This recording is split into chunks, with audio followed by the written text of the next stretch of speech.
तकलीफ हो रही है? मेरी हार्ट बीट 7 to 8 मंथ्स हो गए हैं। ये कभी ज्यादा हो जाती है, कभी कम हो कभी जाती है। कम हो जाती है। ये इशू जो है 7 मंथ से मुझे परेशान कर रहा है बहुत ज्यादा। लेकिन अभी आप चल फिर भी रहे हैं, अभी जैसे आपने बताया था कि, जी मैं चल फिर रहा हूँ, जॉगिंग कर रहा हूँ तो बेहतर और प्रोफेशन आपका, टीचिंग है। और जब पढ़ाते हैं तब भी नॉर्मल। बिल्कुल नॉर्मल होते हैं। तो ये अमूमन किस वक्त महसूस होता है, जब अकेले हों? जब ज्यादा दिमाग के अंदर सोच चलना शुरू होती है, रिपीट होती रहती है एक बार बार बार कि कि कुछ कुछ हो रहा है, कुछ हो जाएगा।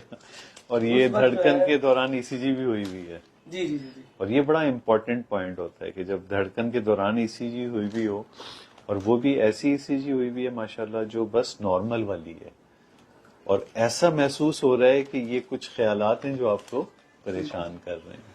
डिफरेंट डॉक्टर्स को मैंने दिखाया है, लेकिन कोई कहता है कि आपको एट्रियल फ्लटर है, कोई कहता है आपको क्या है, कोई आपको क्या है। अभी आपकी पूरी हिस्ट्री सुन के ना बड़ा क्लियर हो गया है, ये कोई भी मर्ज नहीं। नहीं है। इंसान की सोच के दिल की धड़कन पे असरात, और सारी निशानियां वही वाली हैं, क्योंकि आप जब मसरूफ होते हैं तो ठीक हो गई, फिजिकल एक्टिविटी कर रहे हैं तो बिल्कुल ठीक है। तो ये आपके साथ नहीं, बहुत सारे जवानों के साथ ये मसला है। तो उनको ये समझना होगा कि ये कुछ नहीं है।